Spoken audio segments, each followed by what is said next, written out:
Students, we are going to start our new chapter, chapter 12, Beyond the Earth. You can see many objects in the sky during the day and night, such as the sun, moon, stars and planet. यानी कि आप लोग देख सकते हो बहुत प्रकार के ऑब्जेक्ट्स आसमान में दिन के समय या फिर रात के समय। जब दिन हो रहा होता है उस समय आपको सूर्य दिख रहा होता है, वैसे ही रात होती है आपको चंद्रमा दिखता है, आपको सितारे दिखते हैं और बाकी प्लैनेट्स भी दिखते हैं अगर आप टेलीस्कोप की सहायता लो तब। These are distant objects in space and are known as heavenly or celestial bodies.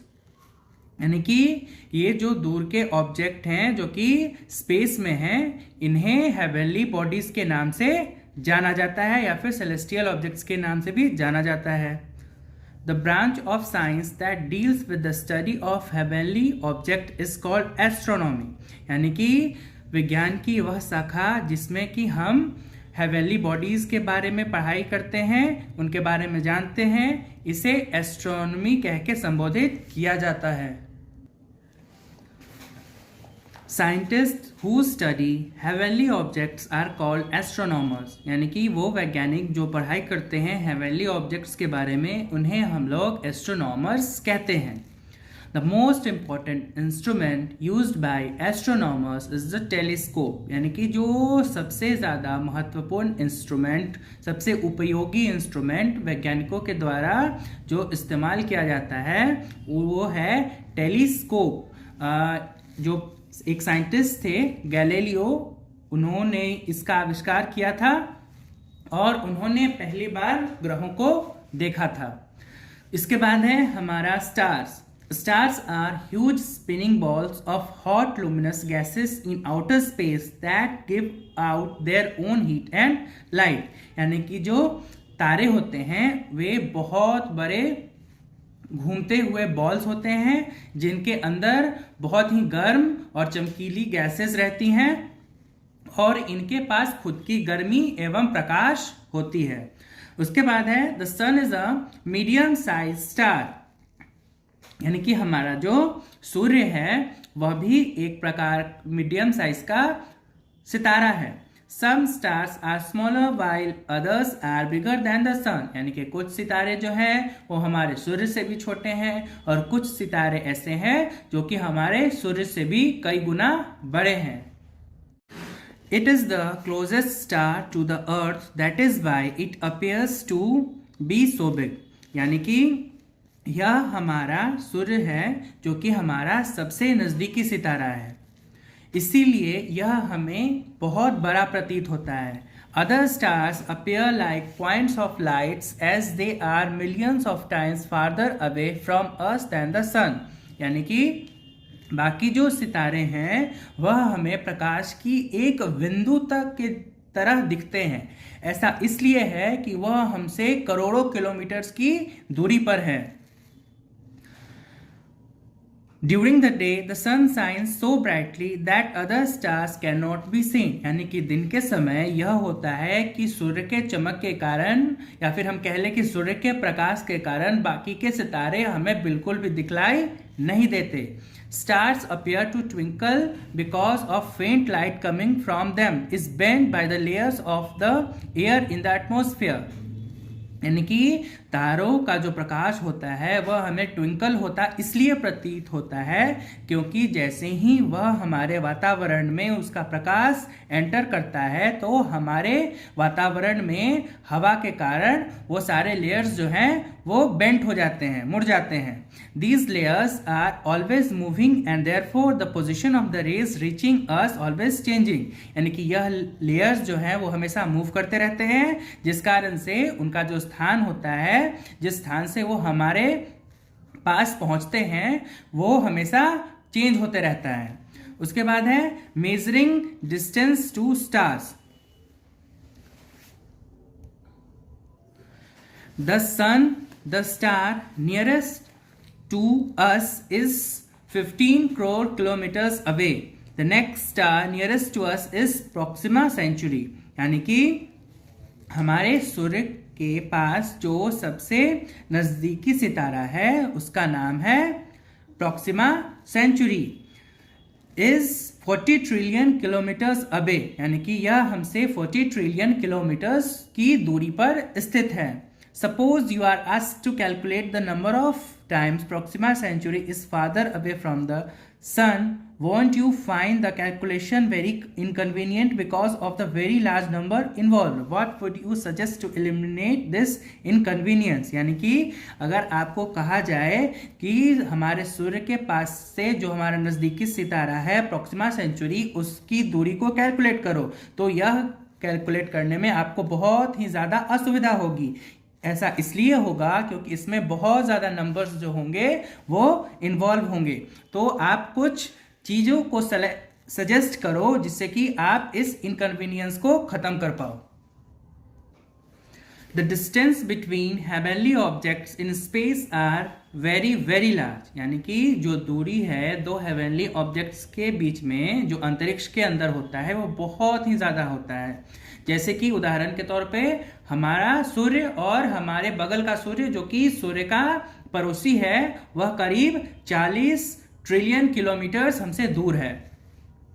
Measuring this distance in kilometres would man dealing with very large numbers, यानी कि अगर कोई इंसान बैठे इसको किलोमीटर्स में नापने तो ये बहुत ही ज़्यादा नंबरों की संख्या हो जाएगी। This is by inconvenient to write और टू मेक कैलकुलेशन विद, यानी कि इसमें हमें बहुत ही ज़्यादा असुविधा झेलनी पड़ेगी अगर हम इसको लिखने बैठ गए या फिर जोड़ने बैठ गए। Astronomers therefore use special units to measure distance in space, यानी कि जो एस्ट्रोनॉमर्स हैं, जो वैज्ञानिक हैं, वो कुछ स्पेशल यूनिट्स का प्रयोग करते हैं इस दूरी को मापने के लिए। Instead of kilometres they use a unit called light years, यानी कि किलोमीटर्स के बजाय वो लोग जिस चीज का यूज करते हैं इतनी ज्यादा दूरी को मापने के लिए उसे हम लाइट ईयर्स कहते हैं। वो लाइट ईयर्स का प्रयोग करते हैं वैज्ञानिक। A light years is the distance that light travels in 1 year, यानी कि एक लाइट ईयर माने उतना दूरी होता है जितना प्रकाश एक साल में ट्रेवल कर लेता है। Light travels at an incredible speed of about 3 lakh kilometre पर सेकेंड, यानी कि प्रकाश जो है इस ब्रह्मांड में सबसे ज़्यादा तेज स्पीड रखता है।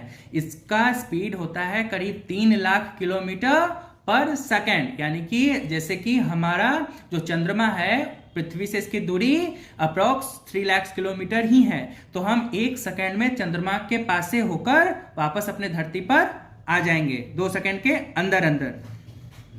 If a spaceship could travel at this speed it would reach the moon in just 1 second, यानी कि अगर कोई स्पेसशिप भी इस स्पीड से ट्रेवल करता है तो 1 सेकेंड में मून पे चला जाएगा, दूसरे सेकेंड में यह मून से वापस आ जाएगा।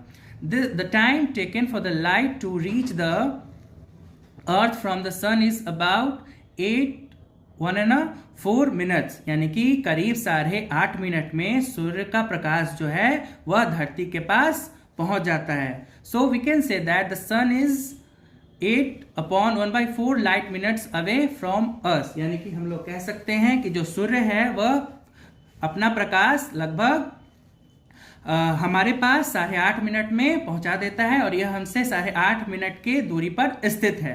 Proxima sanctuary is 4.3 light years away from us, यानी कि हमारा जो नजदीकी सितारा है जिसे हम प्रॉक्सिमा सेंचुरी कहते हैं वह करीब 4.3 प्रकाश वर्ष की दूरी पर स्थित है। Now we have to study constellations. Thousands of years ago, people divided the stars into groups and drew imaginary pictures around them, यानी कि हजारों सालों से जो लोग हैं उन्होंने विभाजित कर दिया है तारों को और इनका ग्रुप बना दिया है। ये एक इमेजिनरी पिक्चर्स होता है जिसका कि प्रयोग हंटर्स के द्वारा किया जाता है या फिर बियर का शेप बनाकर इन्होंने उसे एक आकार दिया होता है। This made it easier for them to remember the star pattern, यानी कि यह उन्हें बहुत ही ज़्यादा आसानी प्रदान करता है तारों को याद रख पाने में। They called such a group of stars a constellation. तो इन ग्रुप ऑफ स्टार को उन्होंने कॉन्स्टिलेशन नाम दिया। हमारे यहाँ इनको सप्त ऋषि कहा जाता है तारों को। Today, 88 constellations are recognized by the International Astronomical Union, यानी कि आज के समय में 88 constellation जो हैं जिनको कि IAU यानी कि इंटरनेशनल एस्ट्रोनॉमिकल यूनियन ने मान्यता दे रखा है। However, a constellation is not the recognizable pattern formed by the few stars or earlier defined, but a region in which this recognizable pattern is included. The 88 constellation divide up the sky into 88 regions that together cover the entire sky. यानी कि ये जो सारे constellations हैं तो हम या हमारे वैज्ञानिक जितना भी स्पेस को देख पाते हैं तो उन लोगों ने 88 रीजन्स में पूरे आकाश को विभाजित कर रखा है। Each reason contains one of the recognisable pattern, यानी कि प्रत्येक जो रीजन है वो एक रिकॉग्नाइजेबल पैटर्न को कंटेन करता है। All stars in the sky fall with in the boundaries of one of this 88 constellation, यानी कि जितने भी सितारे हैं आसमान में वो इन्हीं 88 कॉन्स्टिलेशन में से एक होते हैं। However, the word constellation is still commonly used to refer patterns, यानी कि जो शब्द है हमारा constellation यह सामान्य तौर पे यूज होता है उनके पैटर्न्स को रेफर करने के लिए rather than to its region. Figure 12.3 shows some the constellation region. Now the star in a constellation are actually at widely varying distances from the earth, यानी कि जो स्टार्स हैं जो कि अपने अपने कॉन्स्टिलेशन में स्थित हैं वो बहुत ही ज़्यादा दूरी पर स्थित है हमारे पृथ्वी से। However, when viewed from the earth, they appear to be grouped together. लेकिन जब हम अपने धरती पे खड़ा होके इसको देखते हैं तो हमें लगता है कि यह ग्रुप में है, हालांकि यह एक दूसरे से बहुत ज़्यादा दूरी पर स्थित होते हैं।